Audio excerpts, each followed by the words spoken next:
Welcome to this next episode of YouTube, where we had a little bit more time to film because it is the end of summer, and what that means for us is the hours go down from 10 to 7 down to 10 to 5. We're still open 7 days a week until late October, or mid-October actually, October 15th. And then we go to weekend hours. That doesn't mean that we aren't busy during the week. There's a lot of school groups and things, and certainly some distance learning programs that keep us active. But for wolf care staff, our biggest challenge has been getting the wolves to be active for the public in viewing.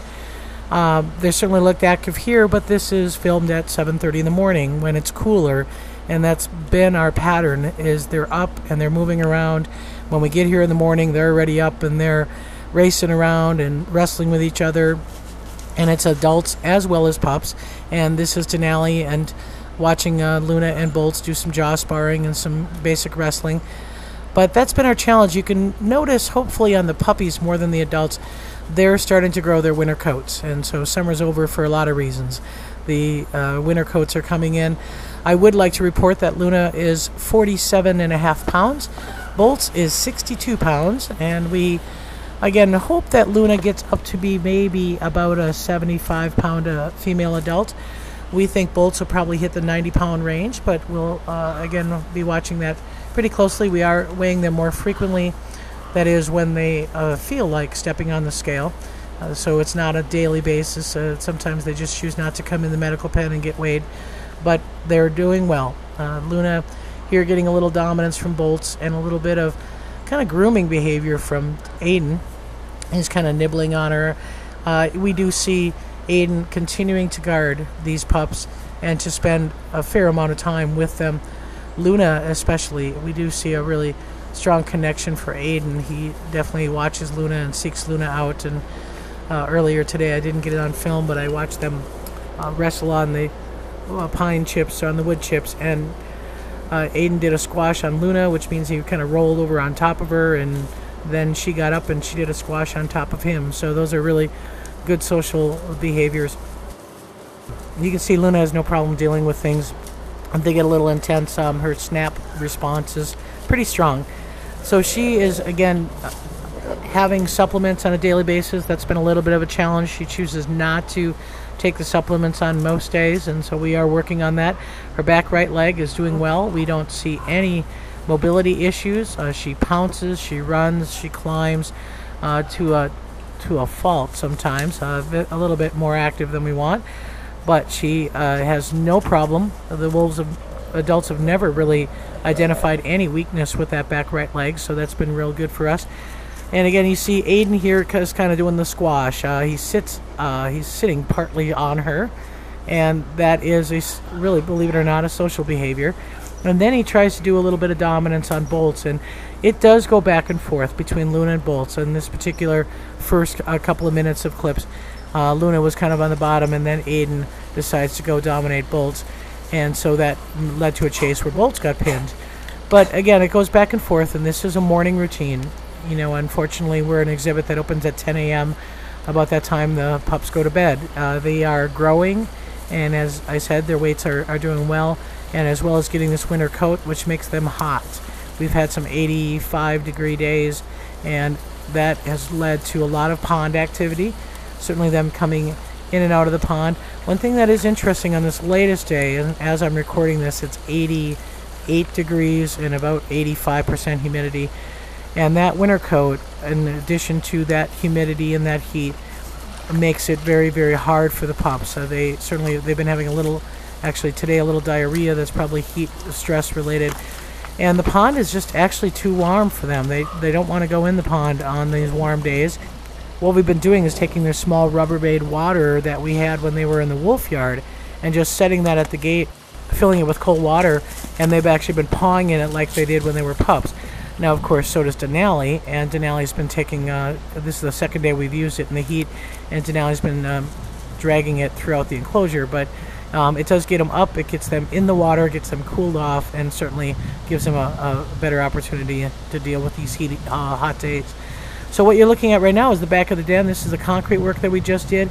Again, it was previously logs, and so Luna, I was concerned about Luna with her legs falling through those logs, and so now it's all a solid concrete barrier there, so that gives her opportunities to run and jump.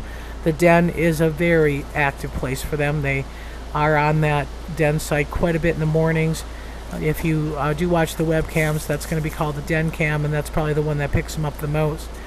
And again, we are seeing a pattern of Aiden really kind of following the pups, especially when they're active. Denali is following them when they're getting fed.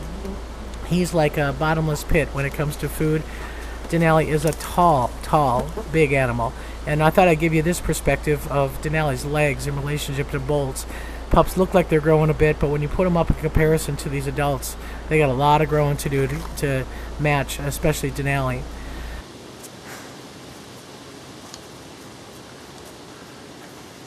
So, as I said, Boltz at the bottom of the male rank order, and certainly dealing okay with that. He came into this exhibit a little bit more timid and a little bit more submissive than Luna. So fortunately for Luna, being the only female, she doesn't have to really answer to anybody other than a little wrestling from her pup mate, Boltz. She is pretty much can do whatever she wants, and that's good for her because that's how she is. So you can see that really nice winter coat coming in. Spending a little bit of time on the slate den. This is kind of the middle of the exhibit, not as much. And all of our dens again are concrete. They're protected so the wolves don't chew them, but that gives them a nice cool spot to lay, as well as the insulating factor inside the den. So those are places that they tend to hang out. And actually, for the first time this week, we actually saw Luna fully swim. I mean, they've been waiting ever since the introduction, but for her to actually swim across the pond was a first this week. The other thing that was kind of a little bit odd is Denali, like when they went in the water, pulled Boltz out by the tail and then tried to grab Luna and pull her out. Not really certain what that behavioral interpretation is. I don't think he was worried about them drowning. I think it was just the motion for Denali that made him a little bit stimulated, where he wanted to get maybe a little bit of activity and get in on it. So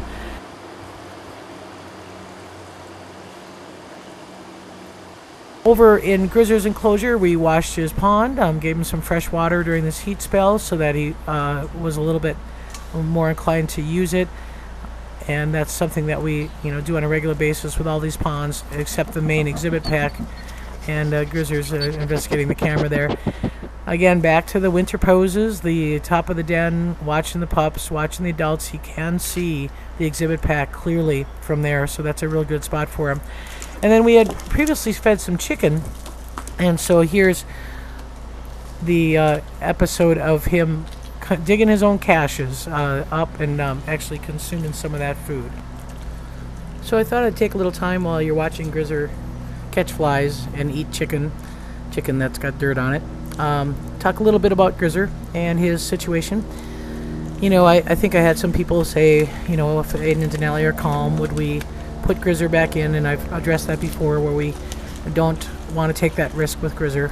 Certainly that's a very stressful thing for him, and he's in a good place right now. And we know he's alone, and we obviously don't like that management. We'd rather have him have a companion, but we think that it's in his best interest to not have a change in situations right now, and certainly we'll look at retirement later if something changes where we see that he's not going to be aggressive with Malik. But right now he's a 8-year-old. He's graying quite a bit. One thing we've noticed today while we were doing wolf care, and you slowly kind of watch them grow their winter coat in, and you can see his neck is coming back in and his tail is coming back in, but just how light he's becoming. He's graying faster than probably any wolf here, and I'd say he is aging faster than Shadow Malik are. Shadow Malik are acting like 2-year-olds most of the time, and we are seeing Grizzer again showing probably a little bit more signs of aging, and that's an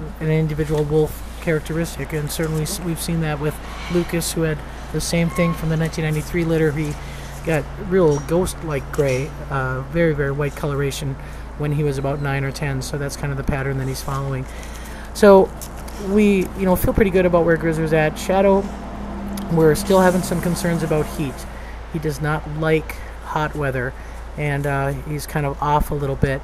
But what we do in the mornings is obviously wolf care stimulates them, and this is one of those times when wolf care is in there filming, and we're just picked up Scat, and we actually brought in a wolf care staff person who hadn't been in for about 2 years, someone he sees doing meds, but we brought them back in because previously Shadow's been a little bit tough on people, lots of growling and things, but when he saw that new staff person come in, he got very excited.